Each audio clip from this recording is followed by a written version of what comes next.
What is going on, guys? Welcome back to episode 159, if I'm not mistaken, of the RGT podcast. Blaze will be joining us in a few minutes. He's already in the call. I'm just waiting for him to jump in, so we'll have him in momentarily.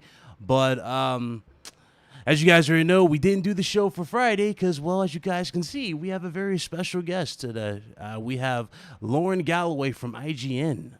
Lauren, you're a tough lady to get a hold of. Let me tell you, you're tough to get a hold of. We have one set day, and it's like, oh, I can't do it. Then we I got know. another set They day, keep I me can't very do it. busy.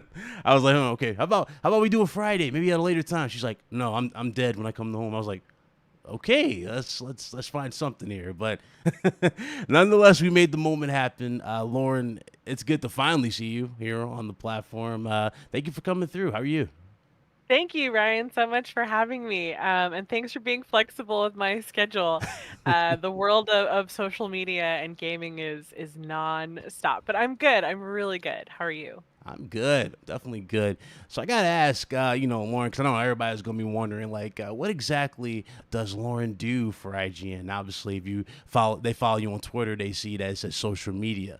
What exactly do you do for IGN to put in layman's terms, I guess, for them?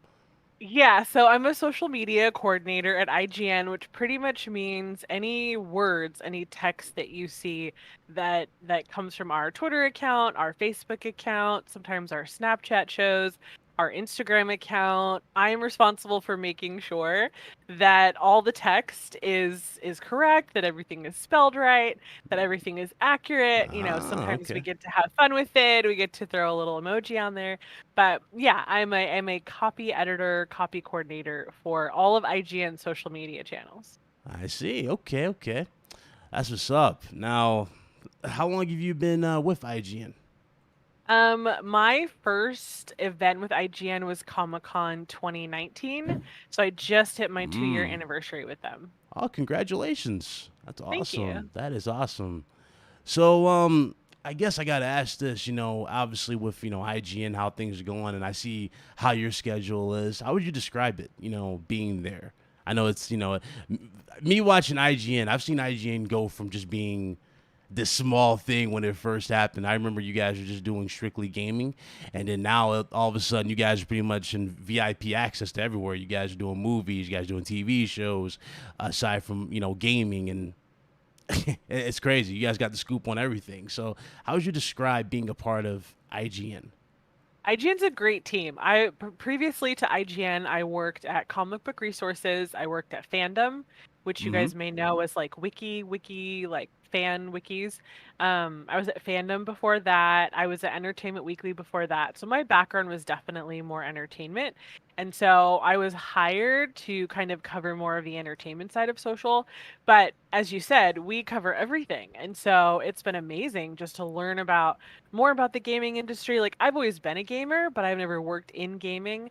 So it's Mm-hmm. been really fun to like learn more about the industry. I mean, the gaming industry is amazing. There are always games in the works, in the pipeline, being beta tested, being delayed. Gamers are really passionate about the games that they play. And so it's a lot of fun to work at IGN. I mean, it's hard to say that I work for IGN because a lot of the things that we do are so fun. And, sometimes we get to play games early or we get to screen things early. I'm hosting Disney Plus after show for all the Marvel shows every Mm-hmm. Wednesday on Twitter. Like it's just fun to talk about games and movies and TV shows with people who are as passionate about it as I am. And like we get to do it every day. So it's a lot of fun. Okay. So you wouldn't even describe it as like a job. You would describe it more so as just like, I don't even want to say a hobby, right? It's just more like an experience, right? You just something like that. Yeah, I mean our team is very focused. We get a lot of work done. We're very scheduled, we're very thorough, and yet at the same time because the content is so enjoyable and so exciting, it's like it's a passion that you get paid for is how I would describe it. Okay. Speaking of here, Lauren, meet my partner in crime here for today, Blaze 4K. What's going on, How brother? you doing, Lauren? I'm sorry I'm late. I was running some road company. It was, Oh, I I told couldn't. her. It's all good. Yeah. Nice to meet you, Blaze. Nice to meet you, though. It's cool when he said we got someone from IGN coming. I was like, oh, really? Then and so I always wonder how it is at IGN, because it's like this big, machine that's always putting out content, Mhm. reviewing stuff, like you said, the benefits of getting stuff early and seeing what's in development and new games, and but then like you see new games and hey, you can't talk about this new game yet, and like knowing new games are coming, but can't tell anybody about it. It's kind of double-edged sword, you know what I mean? It is. It is, especially if you really like something.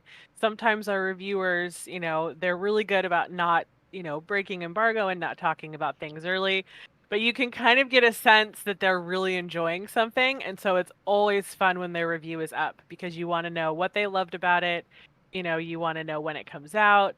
Yeah, it's fun to kind of to see what our reviewers are into and what they're enjoying because that's what they do all day is they play these games and I mean, what a job. I just still what a job. The reviewers have the best job, I think.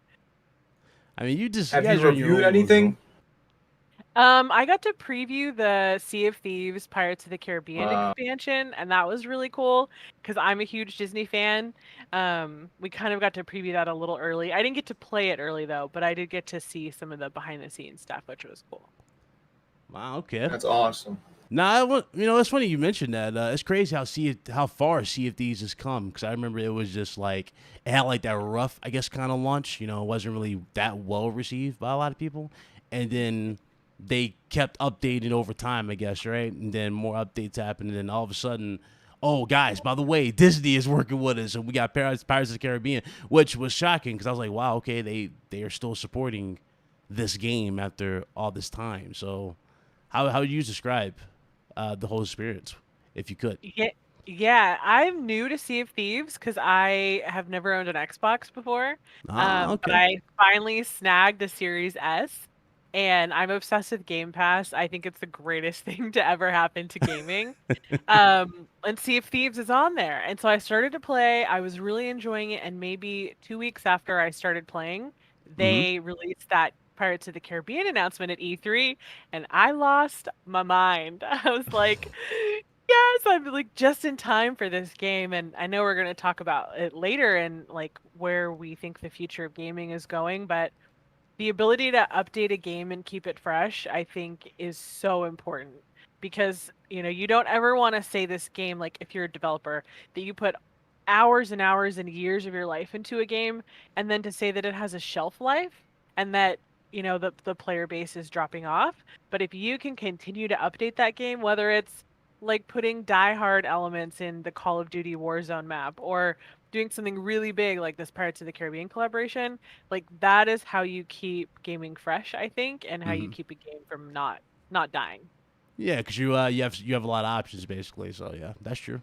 That is true. Yeah. That is cool that, what before when developers release a game, that was pretty much it. They couldn't really do much. Once it went gold and they shipped it out, it was over. But now, with these live services, now you can just keep adding to it, keep expanding, improve on it. Cause see at these, look, I remember looking at the water and I was like, dude, some of the best water. I know I'm talking about water, but I'm serious. I'm like, wow, the game was like it looked fun with friends, right? And then it had this beautiful world, but it was just bland and empty and not much to do. Once you did everything, you was, You pretty much so seen it all. but Yeah. they have See if these has a believe it or not, has a huge following right now. Like if you go to Steam, it's one of the most played games and like, it's doing well. So and Disney acquisition is always gonna help you. You get Disney, that's huge. Right. Okay. Okay. Okay. So now we I guess got warmed up for this. Let's go ahead and ask the hard hitting questions here. Lauren, what got you into the industry? I gotta hear this because you've been here for a while. Yeah, so my degree is in business. So I went to San Francisco State University. I got an international business degree. I Wow. thought I wanted to live overseas and work overseas, and so I actually lived in China for a year and was doing some volunteer work, and it was the hardest thing I've ever done because there's no social media in China. At the time there wasn't. And so it was just one of those thing like experiences that you have where you realize you don't want to do something. And Hmm. I kind of realized, I am a social person. I do like entertainment. Why the heck am I, you know, 6,000 miles away from home trying to pursue a career that I'm not really passionate about. So I came back to the States. I wasn't really sure what to do, and I went to Comic-Con. And Comic-Con was like having a born again geek moment where I was like, this is home. I want to do this for a living. I don't know how to do this for a living, but I'm going to do this for a living. So that would have been Comic-Con 2012, I think. And I had met some really cool people just, waiting in line for panels.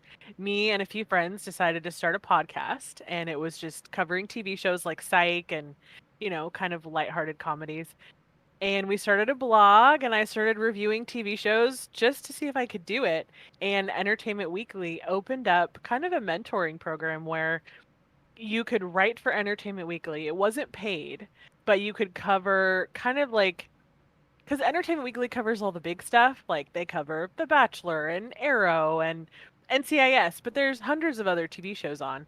And so they were looking for new writers to cover these shows that they couldn't cover.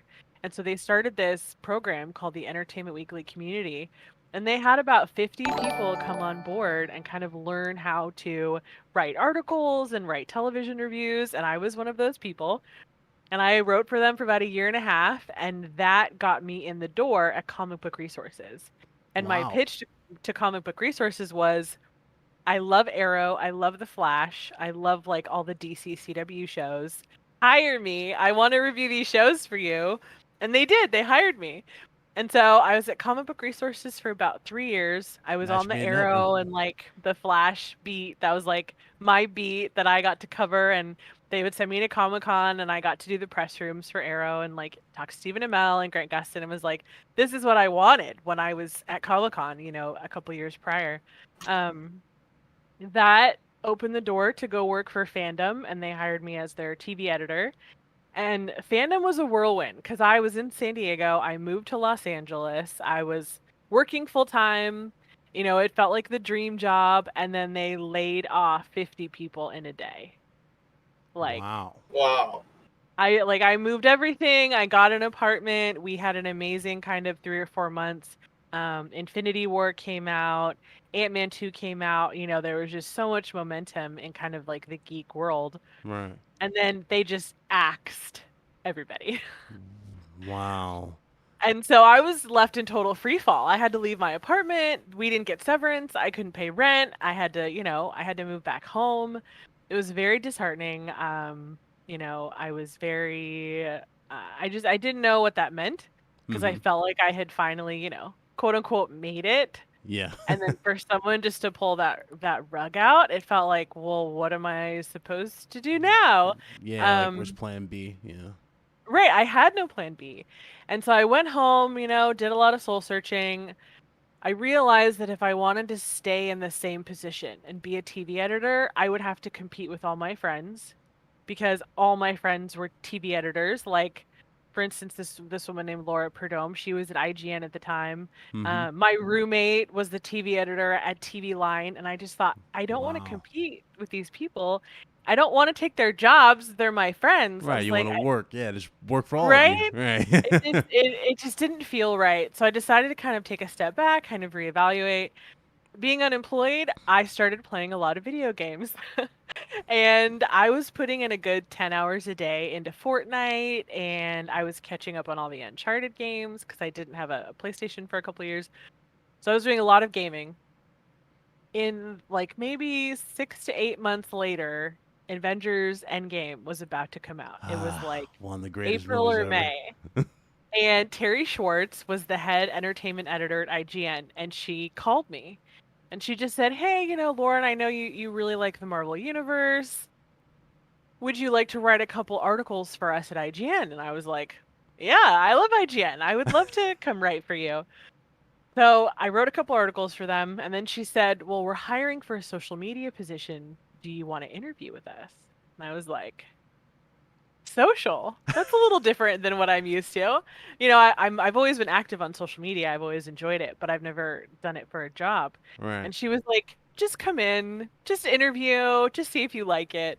And like 6 weeks later, I got the call that I got the job. So Oh, that's like awesome. thank God for Terry Schwartz. You know, she had been a friend for a long time, but we had never worked together, and she is the reason that I am at IGN. So Oh, that is awesome. Shout out to yeah, her. That is yeah, awesome. 50 people they cut in one day. one day. Jesus. Huh. Wow. Yeah, yeah, That's a lot, man.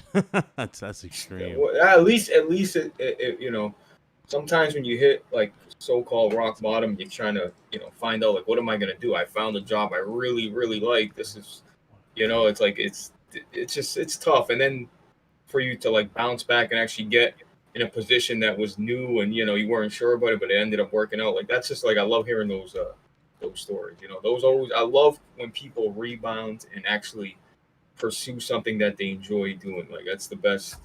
It's the best feeling in the world. So. I love that you, again, it all kind of started with Comic Con. So it like came full circle back to Comic Con because, there's so much to it. There's like different spin offs of it too. They have for like, I think it's for Power Rangers too, right? It's like Morphicon or something like that going around too with that. Mm-hmm. So that's crazy that pretty much the nerd culture secured the future for you. That's awesome there. Yeah, That's really cool. nerd culture is my life. You can't really see my background at the moment, but the rest of my house is just posters and stuff from cons. Yeah, it's very much a huge part of. So No you're sitting at statues? home. What's You're that? sitting at Oh, home, Lauren. You're sitting at home. You're unemployed. Yeah. What console do you end up buying, and why do you end up buying that console? Yeah, so I had to move back in with my family, and my dad had always been a gamer, but he, like, as he got older, he kind of stopped buying consoles less and less. And we had a PS3 forever, to the point where he was replacing the motherboard on it every time it burnt out because it would get too hot. And Black Friday rolled around that Thanksgiving that I got laid off, and I just said, like, it's time. We need a PS4. Like, we're really behind here. Like, the 5 is about to come out. So, we ended up getting a PS4, and that's when we discovered Fortnite. I loved that it was free and that you didn't need like a PlayStation Plus account to play it, and there was crossplay, so I was able to play with a lot of friends. Now I have a Switch and a Series S and my own PS4, and I caught up very quickly on all the consoles when I got this IGN job. see, look at that PlayStation. See, Sony bringing people together. You see that, Blaze? Look at that. I love that it's a PlayStation thing. I love it. Makes Yeah, me we're happy. all PlayStation fans here. You ain't alone, boy. Listen, we're all gamers. I got every You're not console alone. behind me. Right? I got all the consoles, but PlayStation brings me, That just joy. gaming experiences that I can't, you don't really find anywhere else. Honestly, like the movie, you get like so many characters you see in video games that are so well acted, from the voice acting, from the capture, from the mo capture, and then you see like the stories. They're so compelling. It's like wow, this is like on a different level. Like, it's ridiculous. But I'm glad. This is why video games growing up for me used to be like, oh, you play video games, and sometimes I still get that, like, dude, you're still playing, but it's like video games is the number one form of entertainment, more than music and movies combined. Yeah. Video games is completely different. It's pop culture. It's not, if anybody looks at you and say you still play video games, you're this, you're that. I mean, really, they need to reevaluate themselves. Yeah, Netflix has openly said their biggest competition is video games. There you go. Says Exactly. it all. Says it all. I mean, and so on, and the funny thing is, it's integrated with the consoles too. So it's like, I don't know how you're gonna keep up with that, but you know how it is. So I gotta go ahead and ask this: what's your thoughts on the future of gaming? Future of Obviously, gaming. we're going in different paths here. We got subscription services, we got the consoles, we got PC and consoles merging now with crossplay. Officially, the borders basically being broken. So, what are your thoughts? Yeah, I think the future of gaming is live service updates for sure. I think, Mm, you have games like Call of Duty, which continue to evolve and continue to draw in new players all the time. I think free to play games that don't require a subscription, I think are really important, like your Fortnite, like your Warzone. Just because someone has a console doesn't mean they have the money to shell out $60 every time a game comes out. yeah. Fortnite is a huge reason why I got back into gaming as an adult. I was blown away that Fortnite was free. Um, I think a friend of mine at the time, when I was unemployed, wanted to buy me a game. Just was like, hey, I know you're down on your luck. I want to buy you something. So he bought me Anthem the day that it came out, and I was like, this is a really nice gesture. It's a really expensive game. And then he was like, get your headset, let's squat up together. And I was very unfamiliar to kind of co-op gaming. Well, it was behind a paywall because you need a PlayStation, was it now or plus? S Plus. plus. And I remember messaging him like, I can't play this game with you. Like, you spent all this money on this game because you want to play with me, but I need this extra step, this extra thing. So, free to play, I think, is super important. Having cross-play enabled is huge, especially for people who live in other parts of the country or other parts of the world. If you have a nephew or a cousin that has a Switch, and you only have a PlayStation and you want to be able to game with them, and you have to tell them, oh, I'm sorry, I can't play with you because our consoles are not compatible, right? A child, they would be so upset by something like that. They can't understand. So free to play, I think, is important. Cross play is huge. And then, yeah, I think games that are regularly updated that encourage people to come back, I think is super important. That subscription fee, that whole PlayStation Plus, the $10 a month or whatever, that's a Microsoft thing. I'm sorry, I got to say, like Xbox started that. They would say, hey, pay Xbox Live Gold, and then we'll give you some free incentives, some games, some stuff like that. And then PlayStation never did it on the PS3. It was free, if you remember. And then with the PS4, they said, look, we want to improve our network. We want to give out better games, and now it's almost like the standard. It's like almost normal. Think about how many subscriptions you have. Netflix. Right. Disney Plus, PlayStation Plus. There's so Hulu, many. yeah. Hulu, ESPN Plus. Everything is all these companies taking a bill from you every month. That's just the new wave. That's just it's almost normal now. Like if it's not a fee, it's just crazy. Yeah. Good point. Good point. Uh, man, let me go ahead and move on to this one. So, I should ask this at the start, but obviously we were already talking earlier, but I forgot to ask this. But Lauren, what are you currently playing right now?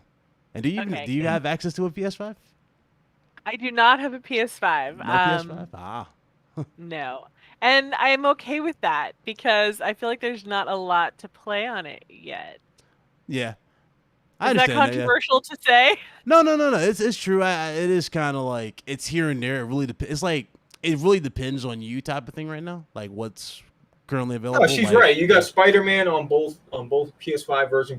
One's gonna look and run better, but you can still play these games. She's right. There's Demon's Souls. There's a few games that you can't play on PS4, but for the majority of the games right now, I would agree with you to a certain point. Horizon's one of them. God of War, if I'm not mistaken, is probably another that's going to happen too. So yeah, it's that's a fair point. Yeah, it's going. You can't find one anyway. Yeah, if you want one.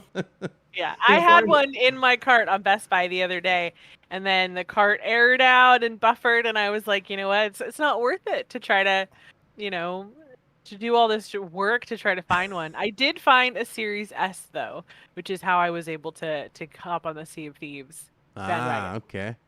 Yeah, I think it's a little easier to find those, and the digital only works perfectly for me because this is my first Xbox, so I don't have a back catalog of like Xbox discs, that I would want to put into a machine. I can just play them on Game Pass. Thing's tiny, huh? It's tiny, which I kind of like, and I like that it's white. It's just very clean aesthetic wise. I like it. It's crazy. You said that too, because obviously Sony has the option with the digital editions. I had this conversation with Blaze. I don't know you remember Blaze when we talked about like physical media and how long it's going to be around and how a lot of people really have abandoned that in a sense. Like they're more digital now. Do you think that is more so the way we're going to be? Like with these consoles going forward? I mean, granted, we're probably still gonna have the option, right, for a disc-based console, but I really do see them phasing those out eventually at some point because gamers are more complacent with downloads. Yeah, I think it depends on the generation. I think kind of older generation gamers are collectors and they want the box and they want the art and they want to be able to hold on to that, at least in my experience. But then you get used to not having a disc for games like Call of Duty Warzone and Fortnite and more kind of digital games. So yeah, it's hard to say. I think it'll be a while. I think there are a Yeah. lot of gamers who still want to be able to get their pre-order. That's still part of the process for them is, getting the box and unboxing it. Like, gamers they like tangibility, I think. Mm-hmm. But I think as the younger generations, play more games, maybe they will get used to digital only. I'm a physical media person. Like I have backups for all my favorite CDs, all my favorite DVDs, just in Nice. case, God forbid, Netflix goes down one day or something. Um, but yeah, like with the Xbox, I'm playing Sea of Thieves totally digital. So yeah, I think it's kind of both. I think people are interested in both digital and hard copy.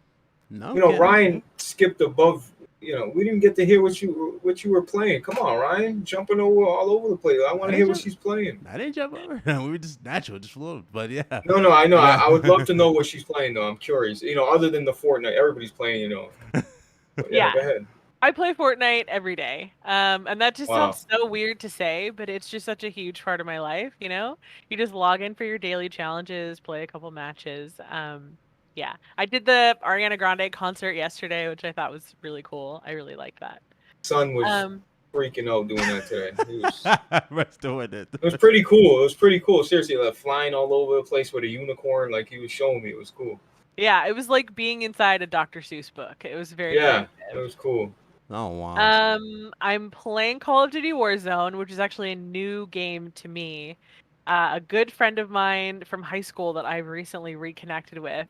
Aw. The other day he was like, "Hey girl, you game? Let's play COD." And I was like, "Okay, let's do it." So I'm learning how to play Warzone. So far, it's been pretty fun. It's very different than Fortnite because Fortnite is such a colorful experience, and Call of Duty is a little more kind of grays and browns. So I'm getting used to that. I play Sea of Thieves a lot. Like I'm in a Sea of Thieves kind of pocket right now where I'm really enjoying that. I play Animal Crossing. That's like my fun kind of kitschy, relaxing. I don't have to die in a game kind of game. You got your own Mm. island. I do. I have 3. Wow. Yeah, because I stream from like a regular Nintendo Switch, but I started Animal Crossing on a Switch Lite, and you can't Ah. stream from a Right. Lite. Right. Yeah, so I have multiple islands. I'm a little obsessive. What else am I playing? I'm very slowly getting through Horizon Zero Dawn. It's one of those games that I'll start to play, and I'll get really far into the campaign, and then I'll just fall off. And then when I go to play it again, I like forget how to We're play, and doing that happens. I like Happened start to me. over. Literally happened to me. Yeah. How Okay, about you guys? okay. What are you guys playing? Bliss.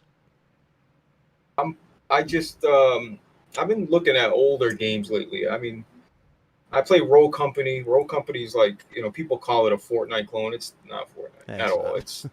It's more skill based. Like you have to, you know, Fortnite. Somebody shoots at you, you build a house, you hide in it. You know, my son can do all that. I can't compete in Fortnite. I stink at it. But yeah, I'm playing Roll Company. And I'm playing. I just beat Mad Max. What an underrated game.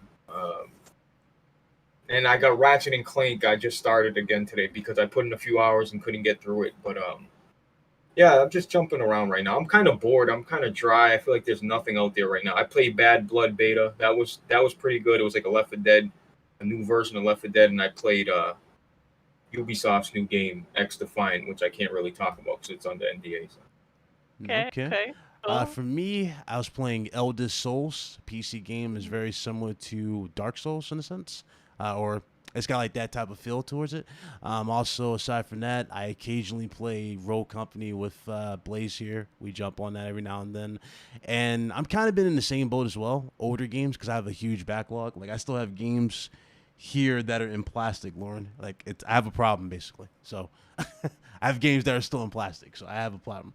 But aside from that, like Tomb Raider, Shadow of the Tomb Raider is another thing I've been playing too. So yeah, things like that. I'm not up to Shadow of the Tomb Raider yet. I finished the first one. I really liked it. The Yeah, first it's And one's then incredible. really good. I'm Incredible. like I'm like a third of the way through the second one, the Rise. snow. Yeah, Rise. Rise Yeah. of the Tomb Raider.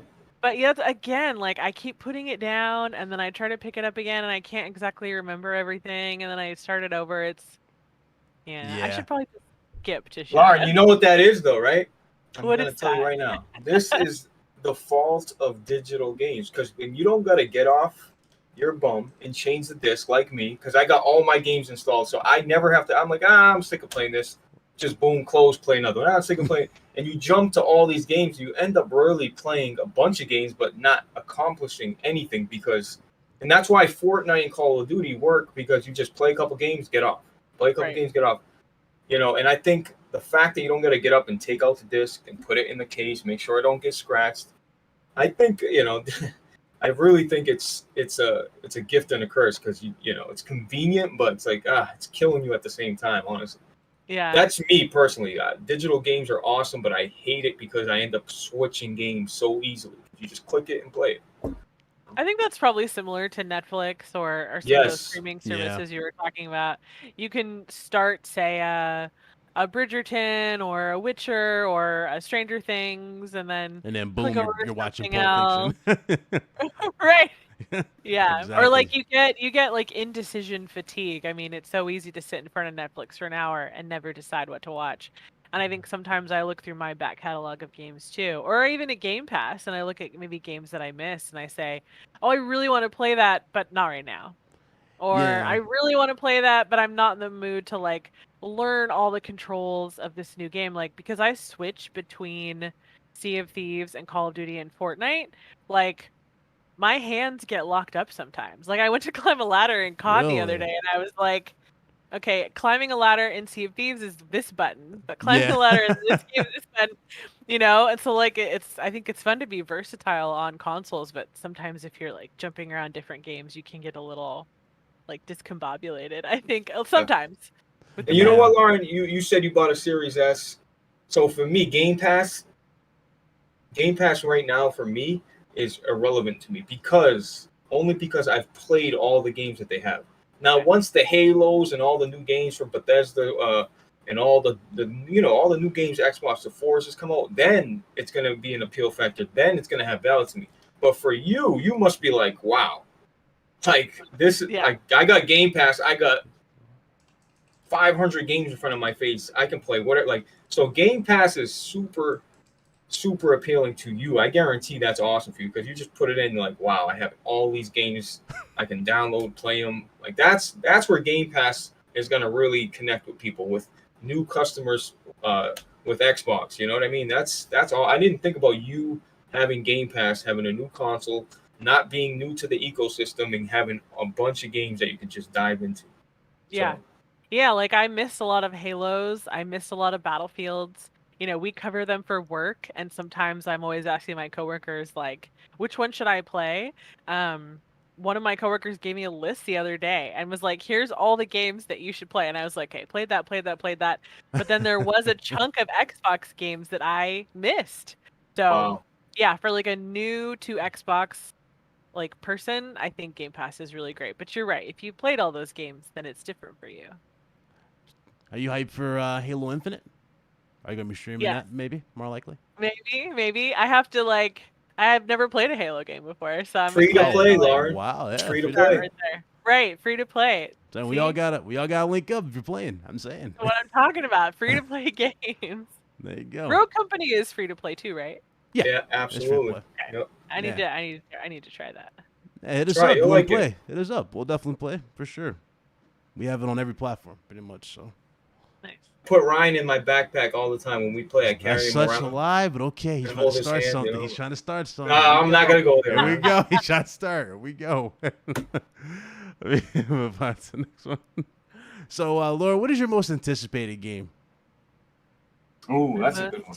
anticipated game. That's a good Mhm. question. I want to say Horizon Forbidden West because I'm Ooh. really enjoying Horizon Zero Dawn. But again, I haven't finished Dawn, so I need to finish it before that comes out. Okay. I'm liking It this. is a beautiful game, man. It looks so beautiful. It's stunning. And I love the fact that the new one takes place in San Francisco because I used to live there, and so it's like I You notice, recognize. you notice the I know certain that things. place. Yeah, I know That that was really place. cool. Yeah, I was you really can see the sorry if I bridge, picked the it. Golden Gate. It's just so cool. The underwater. It's definitely going to be one of those games for sure. I'm also looking forward to the Perfect Dark Remaster because that's one of my Mm. favorite games. Like I love Rare, I love what they do, and when they showed that teaser for a new Perfect Dark, I was screaming. So Mm. I'm excited for that. How about Dead Rare got a good Space? catalog. That Dead Space. I've never played any of like the You Dead ever played Space Dead kind of Space? Oh man. genre games or anything. Oh, See, Lauren, you gotta Lauren, you try that. have to stream. No, not only do you have to try it, but you have to stream that so I can see your Yeah. first reaction when she first enters the Ishimura when she hits the button. I gotta see her reaction when she plays it. I'm just saying. Squeamish. So I think you can get. I think you can get through it. It's you know. I think you can get through it. okay, I appreciate the Yeah, comment. Sure. it slows. It gets lenient for you as you go further. What are The you guys first three excited for? chapters. Ah man, Dead Space for sure. Horizon, God of War Ragnarok, Hmm. Back for Blood definitely. Have my eyes on that. Dying Light 2 is really what I really am looking forward to as well. Blaze. Yeah. Dying Light. Back for Blood. I played. It's fun, but you know, it's a horde game. So you shoot with your friends. It's fun. You're not I getting think the I'm Left 4 over the Dead whole vibe horde. completely.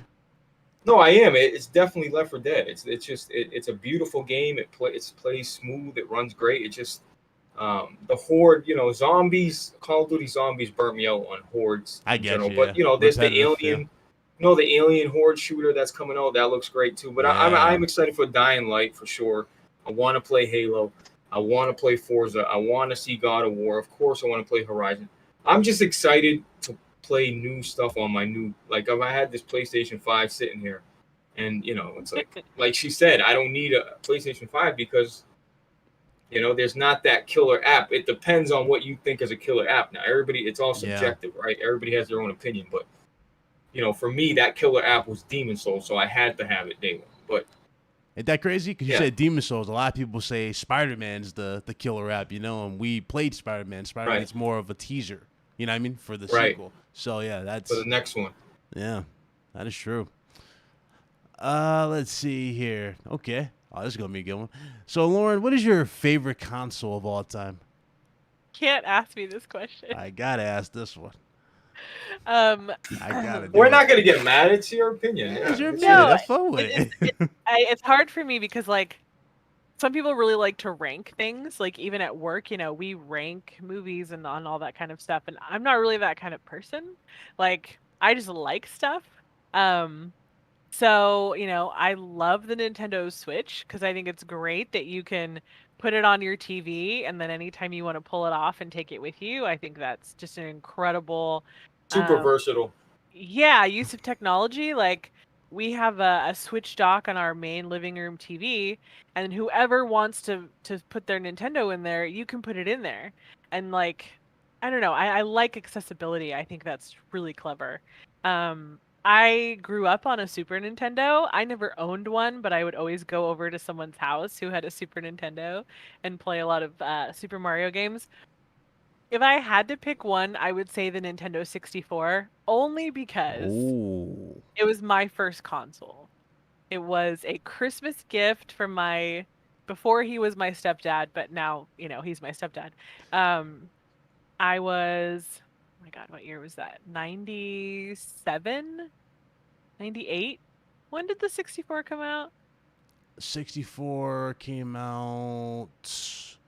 When did the 64 come out? It's either 97 or 98. 98, I think maybe 98.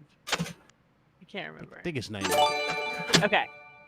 It was a Christmas present, and I had never had a console before, and it was, the last gift. It was triple wrapped, it was a big surprise. And I unwrapped it and it came with Mario 64, and my dad had gotten me the purple controller. And so just to have a console of my own that wasn't Ah, an there it is. She's adult, pulling the heartstrings. You got it right there. right? Yes, that's what I'm talking about. Yeah, it's such a cool console. You're right. It really Yeah. is. And so I spent just that entire summer playing Mario 64, which I love that you could hop into the paintings and catch the stars and the rainbows. Like I love that That was game. I thought mind it was blowing, man. incredible. That was crazy. Right? That was so mind blowing. And then Star Wars Episode 1 came out, and so Pod Racer came out, and my cousin and I spent an entire summer playing Pod Racer. And then, of course, you had GoldenEye, which was like the best game ever. And then Perfect Dark was on that, and that was a game that like I didn't know anybody else playing Perfect Dark at the time, and so it felt like my game. Like it felt very personal. I love that it had a female protagonist. Like Joanna Dark is probably my favorite video game character of all time. Well, Nathan Drake is probably my favorite, but Joanna Dark is my second Lauren, favorite. I want to hug you right now. You said Nathan Drake's your favorite. That's the goat. That's the goat to me Right? right there. Nathan is the boy. But Joanna was first, and I loved Perfect Dark so much. And I finally had a friend who was playing it too, another girl, and it just felt like this like really special, like this is a game that girls can play. There's like a girl character. Yeah. And then Mission Impossible and Indiana Jones. Like these are incredible Nintendo 64 games that I don't really ever hear anybody talk about, but that I spent so many hours playing. And so if I had to pick one, I would say the 64. Yeah. No, man. You know what's funny about the 64? I hated the D-pad. I don't know. Y'all remember it was button. It was like individual. Yeah. I hated the D-pad on that thing. But aside from that, it was pretty much made for what was it, Mario Kart? If I remember correctly, that controller specifically made for that one game. It was So- it was such a weird controller, but like You felt ended cool up using it, loving right? Not only that, like even like the GameCube controller. Again, it was another weird controller, but for some reason, like even on the Switch, I have a GameCube wireless controller, and I end up using that over the Pro controller sometimes, believe it or not. So yeah, Nintendo just knows how to hit the nostalgia. They know how to make you feel like a kid again. It's like that feeling you get. Like she said, you can't forget that type of shit. Excuse my language, but like it's Christmas time. You get a Nintendo 64. You're like, what? Are you serious? Like you can't. You'll never forget. Lauren will never forget that. That's why it's got to be her favorite console. I don't even blame her for that. It has to be. Yeah. All right. Shout out to Enrique from the Basement Radio Arcade Podcast. Shout out to him. Drop the $5 super chat. He says, smash that like button, everybody. Absolutely. Hit that like button. We have Lauren here, guys. Hit that like button. Of course, shout out to Kaz Miller for becoming a channel member as well. Thank you. Let me get back to these questions here. So, Lauren, favorite game of all time? Again, you Yeah. can't ask. I You gotta can't ask go. me this. I'm loving this. So- I gotta go. Every time a new person gets hired at IGN, right? We have this kind of company-wide call every morning where we like talk about what we're going to cover. If you work at IGN, you have to answer this question. This is like a rule at IGN. So I've been asked this question before. I think when I got hired, I probably said Mario 64 for the same reason, just that nostalgia of playing that summer and being so blown away by the swimming and the diving and the stars and jumping into the paintings and but if you were to ask me that now, It's different, huh? It's a little different. well, Animal Crossing kept me sane during the pandemic, so like I owe Animal Crossing a certain amount of sanity. I want to say if this was a series question, I would say Uncharted, hands down. Uncharted. As a series. As a series, that series is the most incredible 5 I've ever played. I love this woman. See, Uncharted. There you go.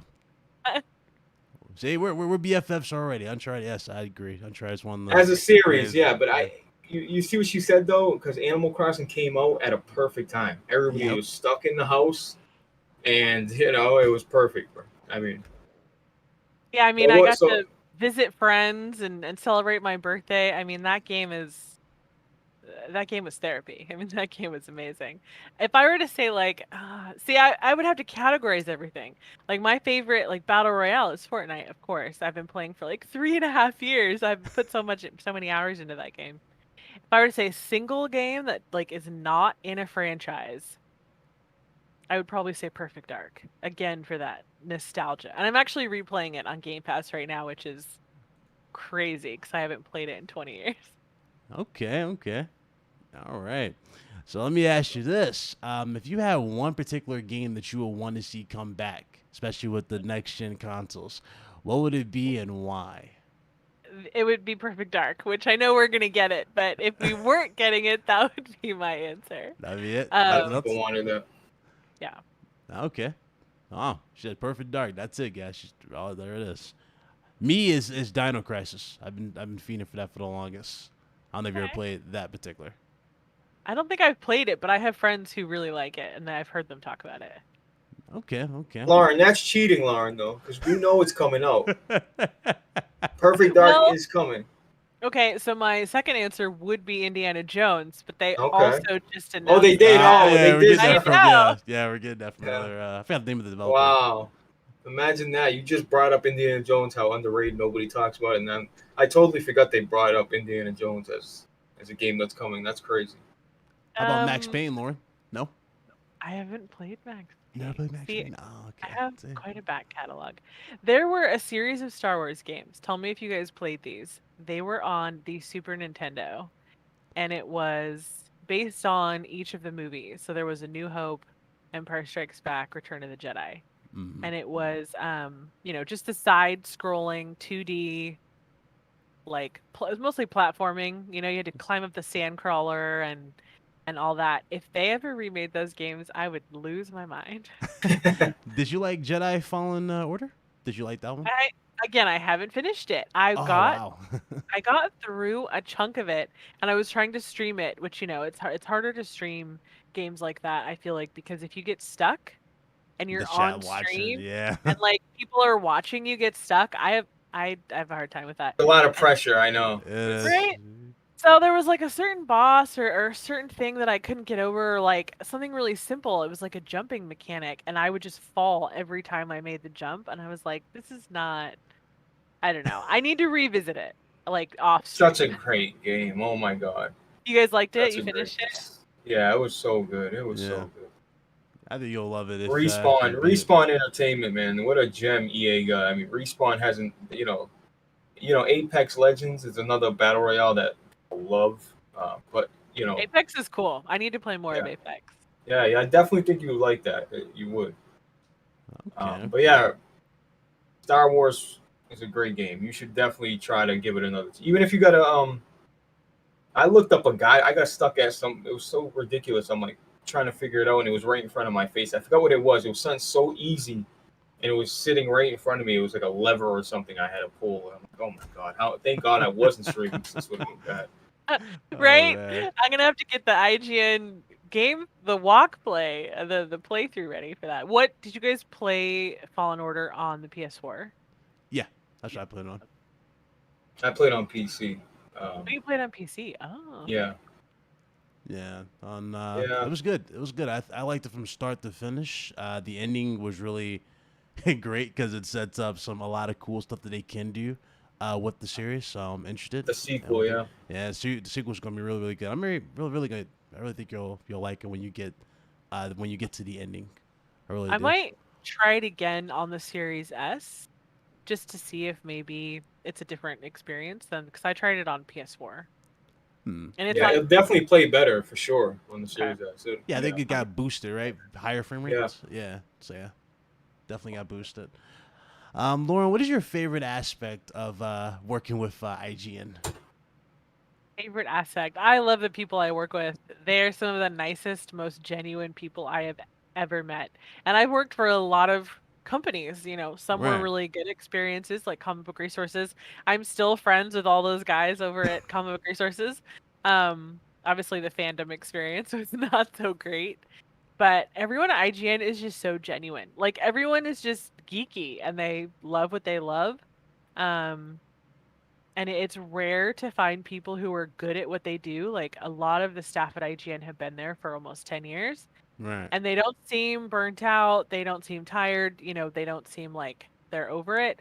They still seem to enjoy what they do. And Wow. Okay. like that's rare, I think, to find people Yeah. who are still passionate about the industry. Like they still get excited over new games. Like the conversation that we're having right now, these are the conversations we have at work. Ah, see. Yeah. Just very casual. We'll cover something for work and then maybe we'll tangent and talk about, some old game that we loved when we were younger. So, yeah, I like the people I work with a lot. Oh wow! See, it's crazy because when you said that, that brought up the interview we had with with Ristoga or what's the Ristoga from Housemarque. He pretty much said the same thing working with Housemarque. It's like it doesn't feel like you're at work, you know. It's like you're just among friends. You're all supportive of one Yeah. another, basically. So that's cool. That's really And cool to sometimes see. we disagree, and sometimes we step on each other's toes, and someone will throw out a controversial game opinion or a controversial movie opinion, and we'll go down a whole rabbit hole arguing about it. But it's always in good fun. Oh man, that's cool. All right. So, I mean, God, what do you see yourself in the future? I mean, do you see yourself always with IGN, or do you see yourself like expanding more so? Like, the reason why I asked this question, I'm not sure if you're familiar with Holly Bennett. Remember Holly Bennett from PlayStation Access? Do you know her? Remember how she Yeah. went from PlayStation Access and then she's with CD Projekt Red. Do you see yourself like expanding more so out the industry? Yeah, I think like Alana Pierce, Greg Miller, there's a Mm-hmm. lot of IGN alums who have gone on to like host their own shows or have gone on to be a part of game development. And anyone could be so lucky to do that because when you're a journalist, even though I'm in social media, we're still like creative adjacent. So it's our job to talk about what other people are creating. And I think the dream is always to actually be a creator. You know what I mean? Mm-hmm. Um, like before I was at IGN, I submitted some scripts to ABC. I wanted to write for television, so that's definitely a passion of mine. I have script ideas like my note app in my phone is just full of script ideas, and I'm also a musician, and so I have a lot of musical ideas. So yeah, Wow. I would love to transition out of like commentary and criticism into some sort of creative position, whether that's working for someone else or starting my own company. Mm. That's definitely a goal. So it But would be until Disney. that happens, So it Disney would would Disney be be it? great. Because I know you love Disney World. I saw your Instagram. You're like it's literally Disney World.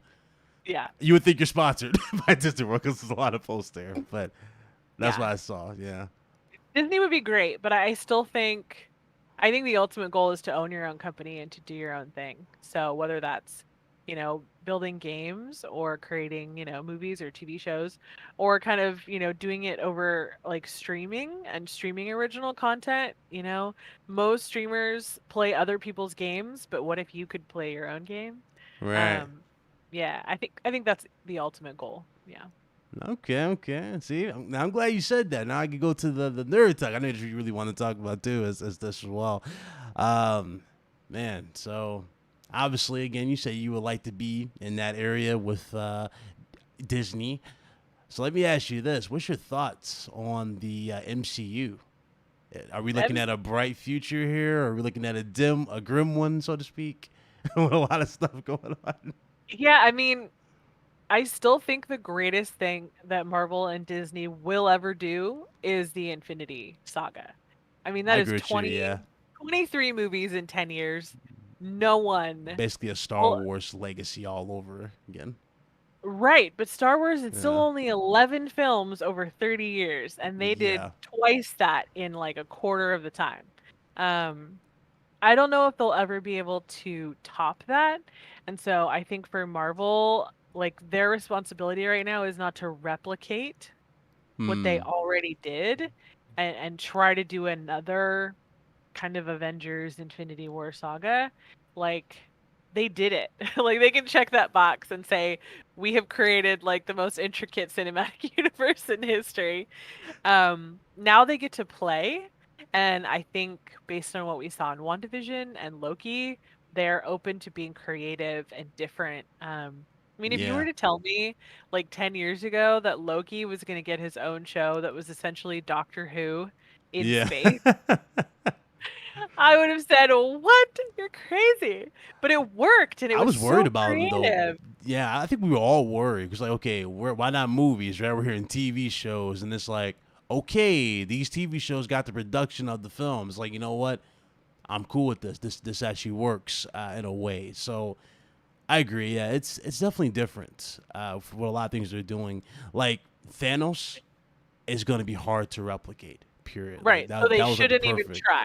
They Yeah. should just do something totally different. And I think with King the Conqueror, they're gonna get close, but King's motivation is not to wipe out half the universe. King's motivation is just to sow chaos. Pretty And much, yeah. so, like Doctor Strange, the Multiverse of Madness, a lot of our heroes are not like Earth-based Avengers. They're mystical. They have powers. They have Right. magic. So I'm excited to see Marvel just do unusual things, different things, not try to So, replicate like the formula that they had before. so who would you think they would go for like the big bad guy? Would you say Galactus or Doctor Doom? I think they're doing Kang You the think Kang would Conqueror. be a parallel? Yeah. We know he's going to be in Ant-Man 3, and he was kind of introduced at the end of Loki. And, Doctor Strange's movie is called In the Multiverse of Madness. So we're going to get this whole multiverse approach to things. So, yeah. I mean, I would like to see Doctor Doom, but I think it'll be Kang. Yeah, the reason I said that because remember how we thought Mandarin was gonna be the comic book accurate for Iron Man 3, and they pulled a bait and switch with like the different experiment thing. You don't Trevor, think? Larry? Yeah, it might pull. It might do the same thing with him on some real and mix it up because we kind of saw like a small snippet of how the mutants can happen with I forgot her name, but she went through like the portal. She had like powers coming out the portal in Wanda's world, something like that. Oh, yeah. It's a lot of weird stuff. What Monica did you Rambeau. guys? What did you guys prefer? Infinity War or Endgame? You gotta pick one. To To be rewatch honest, for me, I would say Infinity War because Infinity War it's not every day you see the villain win. And it's not every me day too. where you have like this crazy feel, Like when you walked out the theater, you was like, "Oh my god, what just happened?" it Like was everybody just got wiped out. Like what's gonna happen in the Okay. sequel? Yeah. I saw Infinity War in a press screening. I saw it a Oof. week before it came out. I was still Wow. at Fandom. And the theater was dead silent. And I think everyone was just like, did that just happen? And then like we all had to go review the movie, right? Like we finished the movie at 1:00. The review embargo lifted at 3, and we were like, what are we supposed to write about this? Like it's total shock. It all came down to one snap.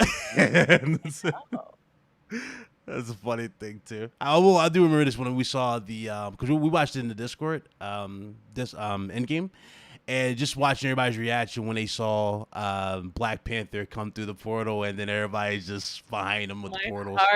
My Oh heart. man, If I had to rewatch either of those, I'd probably pick Endgame because Infinity War is like depressing. it's so depressing.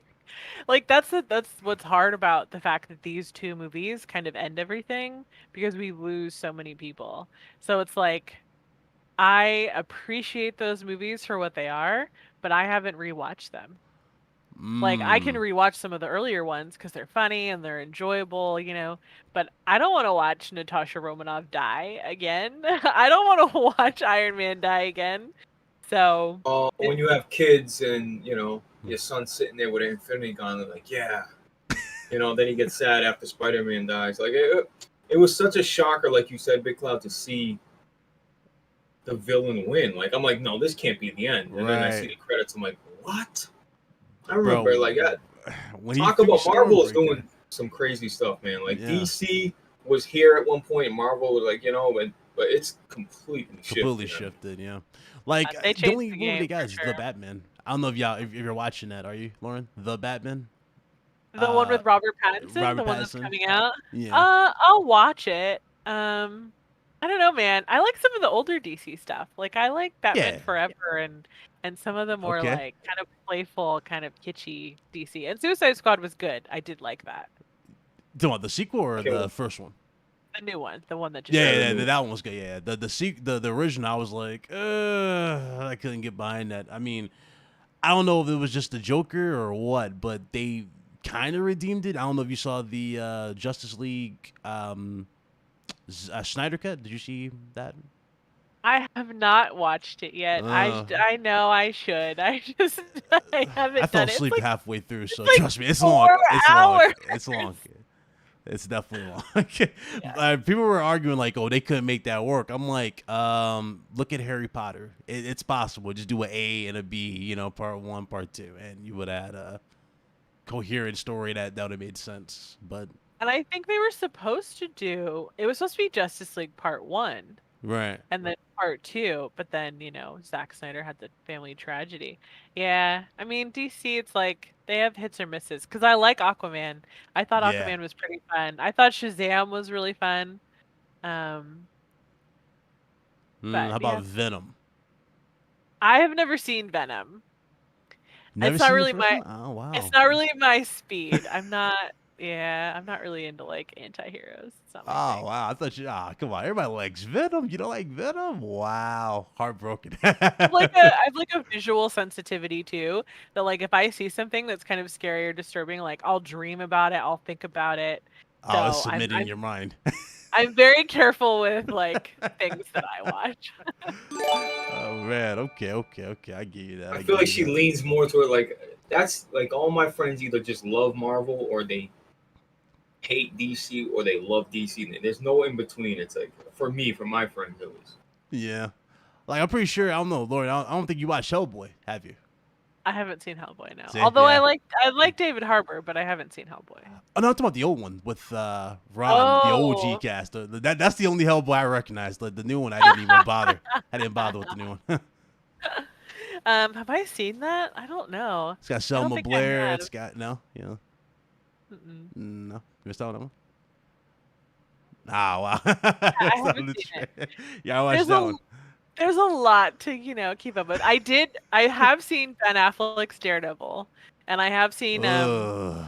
Jennifer Garner's Elektra, and I've seen all the Blade movies with Wesley Okay. Snipes. Okay. Yeah.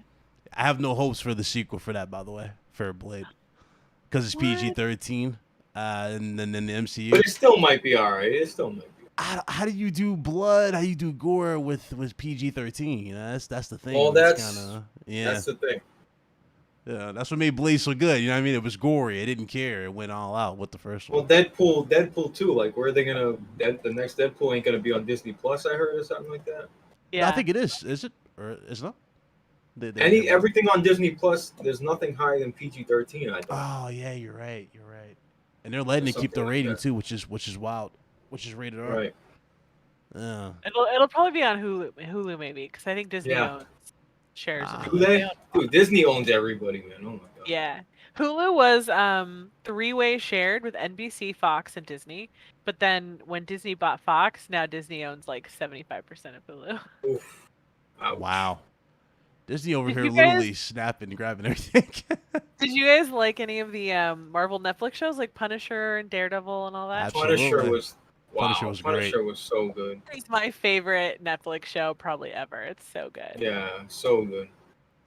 Punisher. Oh, Oh, trying to think what else did they have? I mean, we got Blade, which I'm iffy on. Doctor Strange. Definitely looking forward to Doctor Strange. Hmm. And Spider-Man is the one I'm really looking forward to because I'm hearing that William Dafoe is coming back Hmm. as Green Goblin, so that's gonna be a treat if he Alfred does do it, Molina is coming back as Doc Ock. which is great. Yeah, that's really Everyone's awesome. coming back for that movie. It's gonna be good. I don't know how you think that's gonna hold up though. I mean, do you think they're just gonna de-age everybody? Maybe make them look back 20 years ago. I mean, I don't know. It's a good that's question. yeah, that's weird. You know, for this. listen, they can make anything happen. It's the movie industry. They can make. I'm sure they'll figure a way to make. If they want to make them look younger, they can do that. I mean, true. They nailed Samuel Jackson and what's his name, Michael Douglas in Endgame, right? Was it Endgame when they went in the future? Yeah, Endgame Yeah. because he was in Endgame. So yeah, that's true. That's possible. Definitely possible. What's your most anticipated movie in this MCU? There, Lauren.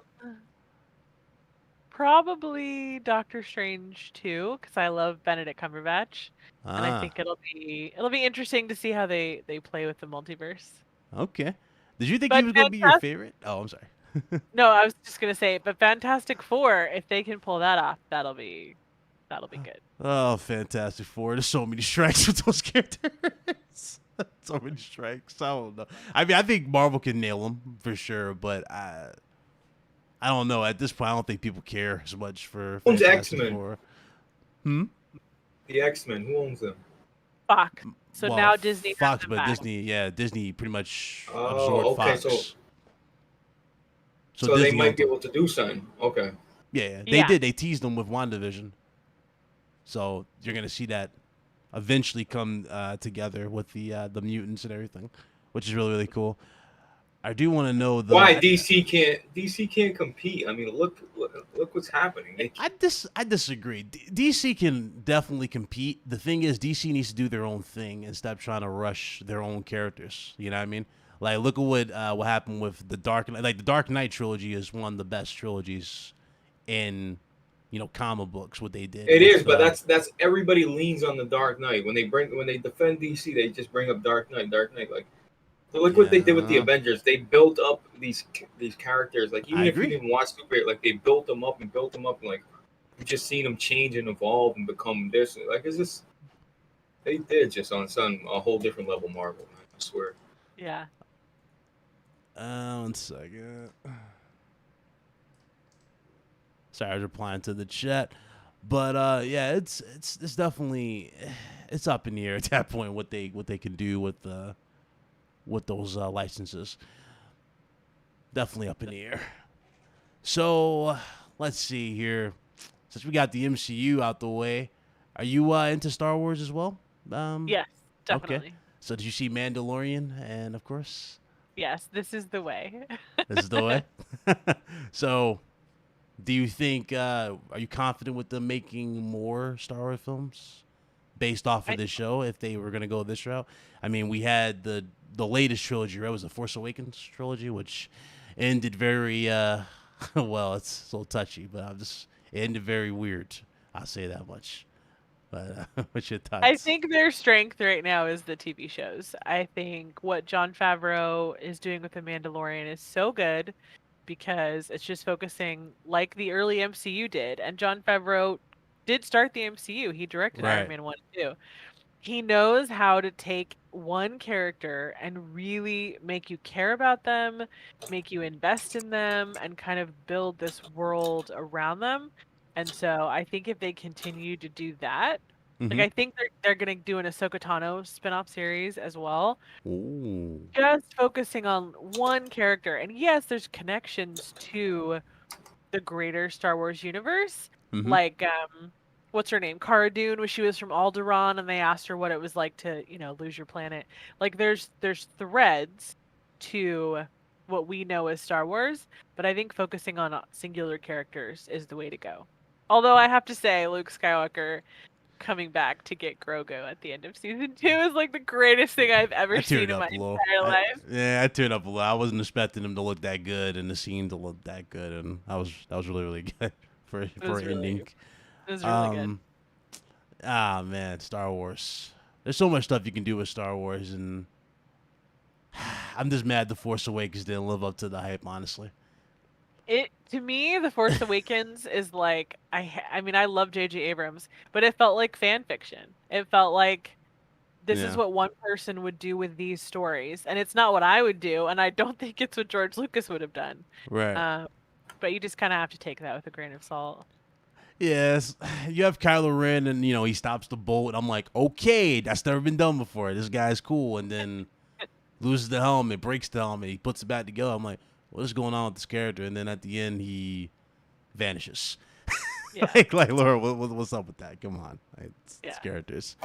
But all right, I'll move that the way because the reason I asked you about obviously that he's going to be playing Joel in the Last of Us TV show, for The Mandalorian.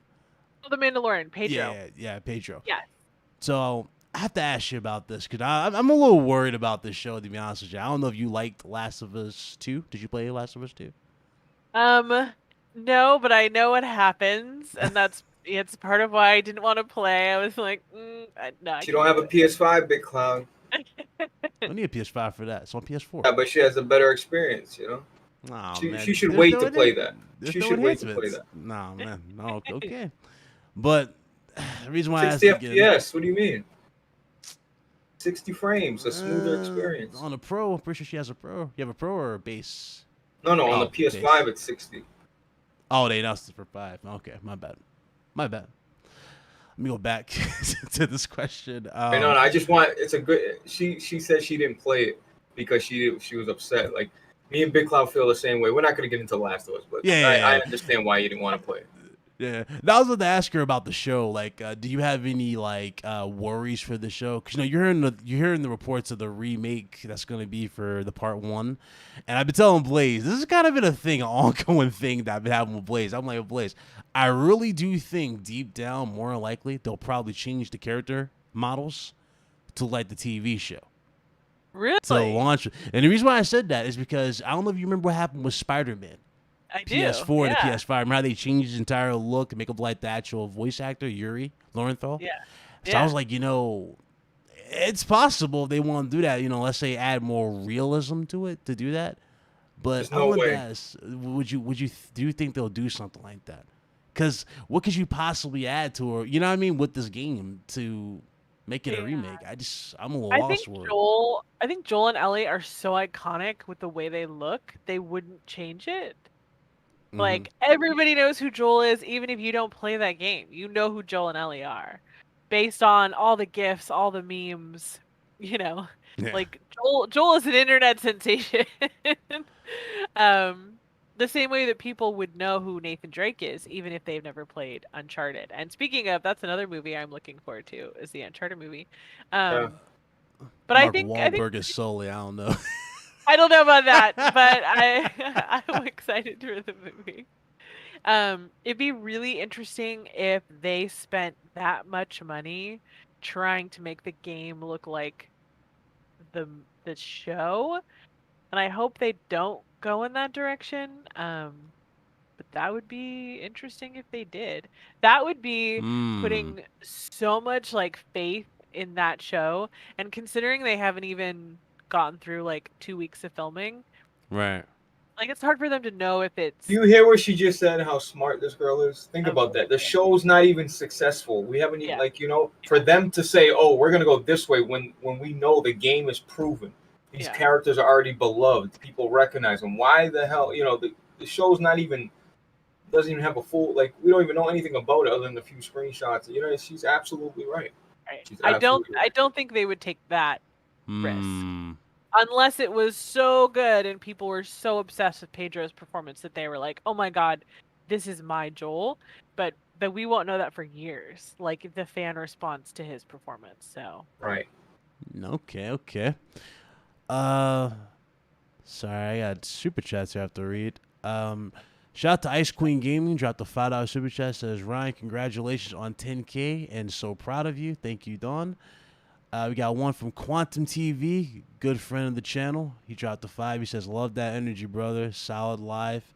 The special guest is a nice touch. Thank you. He also had a question for you, Lauren. He says, what is the best PlayStation game you've ever played and why? The best PlayStation game you've ever played. I remember I asked you best game all the time, but this is just going directly towards PlayStation. So what's the best PlayStation game you ever played and why? I want to say one of the Uncharted games. Uncharted 2? Can we say Uncharted 2? But picking which Uncharted game is so hard. I know the fan favorite is 2. I know we just released our 10 best exclusive PlayStation games at IGN, and we went with Uncharted 2. We know. But I really like 4 because I really like pirates and I really like Sam Drake and I just love the whole dynamic of 4. 4 was definitely great. Yeah, it was great. definitely great. Yeah. The improvement from the PS3 controls to the PS4 controls, it was nuts. Night and day. Tracking enemies, going stealth mode. I mean, I remember trying to get some of the extra trophies and stuff for playing through some of those levels totally stealth. It was a fun challenge. So I kind of want to say Uncharted 4. Okay. It's funny. You said the pirate thing. The fact they even threw in a sword fight in that game was even more awesome too. They had fun with it. Yeah, they had fun with Uncharted 4. Sword fight at the end on a 4K Epic. TV with HDR. Oh, it's With just the treasure everywhere and everything's on reflecting. fire. Oh, You know dear anything I was a God. little let down by? Just a tad let down. You know, it's how like there's always like a twist in Uncharted, like in the story when you play them. Like you think, okay, like for example, El Dorado. You're thinking it's going to be a city of gold and it's a statue. Like, okay, cool, it's a gold statue. Let's get that. We're going to cash that in. And soon as you touch it, you open it. It's a curse. You know, there's a twist. There wasn't no crazy twist before. Like, you know, like I thought we were going to fight like some ghost pirate. That'd been crazy. You fought Henry Avery, you know, like the pirate, Right. like a ghost. I'm like, whoa, like that would have been, but there was no twist. But I guess the it twist was more was that personal. Sam was really working for Rafe the whole time, and that he was lying about um, Being, he was I the think he broke out, gangster. right? Yeah, yeah. Like he broke out Yeah, and he was in debt or something like that. I think that's what it was. yeah, Pablo Escobar. There I you think go. was, yeah, yeah. It was more of an Played emotional twist. Witcher, Lauren? Yeah, I like Witcher. Have you beat it or you played it? Just I played it? haven't. Such a beaten long it. game. A lot of people never finish it. It's a long game. Right? But it is what a game, man. And I really like the show. I Surprising. watched it in one sitting. I really liked it. Wow, you binged it, huh? Just straight through. So I never even watched the whole show. I didn't The know. first Season episode was strong. Super Season strong. 2 comes out December 17th, Yep. so you've got some time to catch up. Oh, I'll definitely for sure. Nah, cause it's funny, cause I don't know why, but I had like this urge to go back and watch The Walking Dead, and I went back and watched all those, and you know I saw the last one with Negan. I was like, okay, this is so good. This is shot so good, and it's like we have one more season of that, so it's like, how the mighty have gotten to their end. So it's like we're finally here with this for season 10, and now Who's the Asian guy that last died? Glenn. What was his name? Glenn. Once Glenn died, the show was over for me. I was done. I think that's where I started to stop watching it. It's right around there. I'm like, So- you know, he dies earlier in the comics, right? That's kind of how it goes. Yeah, in of the course. comics. That whole him course. beating his head beat, and I was like, yeah, they definitely overdid it with that scene because there's like 2 deaths, if I remember correctly, and I was like, But you know what? That makes you don't want predictable shows, man. If everything's predictable, it's like, Shane was so great, bro. Shane was so great. That's why when I see Yeah. the Punisher trailer, I'm like, oh, that's Shane. That's Shane. yeah, you know, he was going to be great. Yeah, Yeah, he's great. I think they threw Lauren, like, what's her name? Lauren. I think his wife's name was Lauren, or Lori. Was it Lori? I forgot. Lori. I I know think you're the talking. actress's name is Lauren Herschel, I think, or something. Was it something like that? Yeah, but I know something like that. But Herschel was the Herschel was the one? old farmer. Herschel was the Yeah, farmer. Yeah. Lauren Holden was who played Andrea, if I remember correctly. Yeah. That's who right away. Yeah. So Lauren Cohen. there you go, Lauren Cohen. She So, played yeah. Maggie. Yeah. There you go. There we go. So yeah, there was a lot of characters in there that they kind of wasted, like the governor. Good character, but I don't know, man. Hollywood kills everything at this point. They already killed the Teenage Mutant Ninja Turtles, so and Transformers. Yeah, Seth Rogen is apparently trying to bring the Teenage Mutant Ninja Turtles back, apparently. Are they gonna He be? can do it. Are they gonna be Megazords again? They're gonna be super tall again? Or are they gonna be normal? Well, and what's his name? Jaden Smith from the Pokemon movie. He's in the new. Is he in the new Transformers movie, Beast Wars? Oh God, they're still doing Transformers. I thought Yeah. it was over. I thought it was over. I thought we were done. It's either Jaden Smith or it's Anthony Ramos, and I don't know why I would mix either of those actors up. But yeah, they're doing Beast Wars. I don't know. You know, Hollywood. They just keep trying to Okay. revive things. But it's nice to have original stuff that's new, that's different. It's rare that an original series does well. Yeah. Okay. Let's see a question from Hunter. He says, is Lauren a big Lord of the Rings / Middle Earth fan? My God, how did you know, Hunter?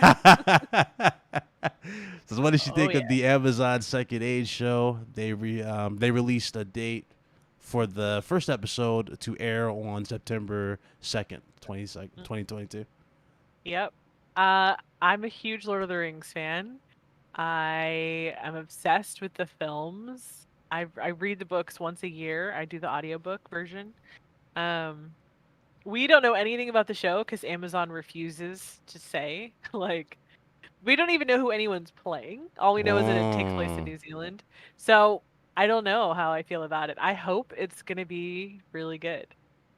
But at this point, we have no idea. All right, there you guys go. Um, let's see. Is there anything else to ask? I think we got everything pretty much. Yeah, we don't want to eat up our day. Yeah, we don't want to eat up the whole day. I know it's the weekend and she's supposed to be relaxing, so I guess we'll shut it down here. Guys, thank you for coming through. A little different. I know it's not Friday, but we had to push the show back for our awesome guests for today. Lauren, Yeah. it's awesome to finally meet you. First of all, thank you so much for coming through.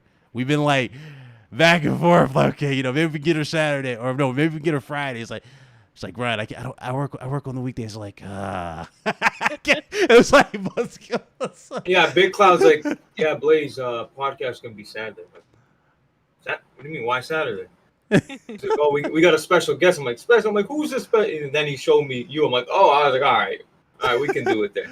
Thank you for making the accommodation. I appreciate it. No, it's not a problem. I'm not doing anything anyway. So.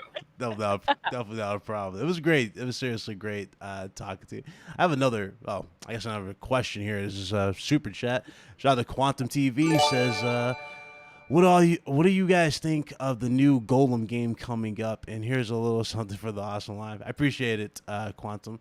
I don't know if you know what that Golem game was. It was like, was it first person Golem game? I forgot what it was. It was Lord of the Rings. I'm not sure if it's first or third, but yeah, it's from Golem's perspective. Yeah, the kind of early reviews, kind of early demo thoughts, I think were kind of mixed. I think some people said like the world building is kind of interesting, but like the gameplay itself is a little tricky. Yeah. So I'll play it because it's a Lord of the Rings game.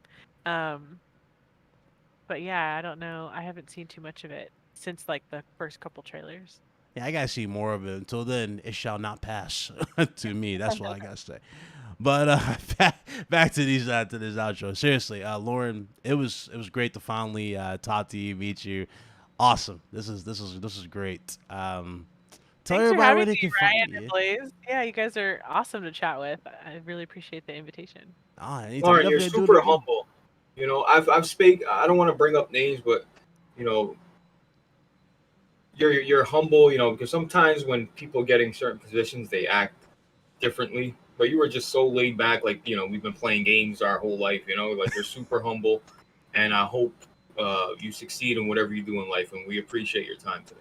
Thank you. That's very kind. I have learned that that's the only way to be successful at anything is just to be grateful for the opportunity. I know that I have a really cool job and that there's a lot of potential influence in that, and yet I know that my job is not about me. It's about the content and what we cover, and so I just try to keep it focused there. So. Wow. Well said, man. What you about to say, Bliss? I'm sorry. Go ahead. Said no. It's just well said. Yeah. She sees the bigger picture. It's Yeah. It's not about me. Well, I'm just glad we made the moment happen. Seriously, it was great. Again, this was fun. I'm glad we finally got to talk to you. Glad we got to get to know a little bit more about IGN, how it works, and it's cool. I'm glad things worked out for you, and I appreciate you sharing your story. How things pretty much came full circle. Basically, geek culture, us being nerds. You being us being an inside nerd. That inner nerd saved you and went full circle, and you landed back on your feet. That's awesome to hear. You can run us in some trios and get us get us a victory royale. You know what I mean? All about it. I can carry you guys in Fortnite. Appreciate it. Are you a good builder?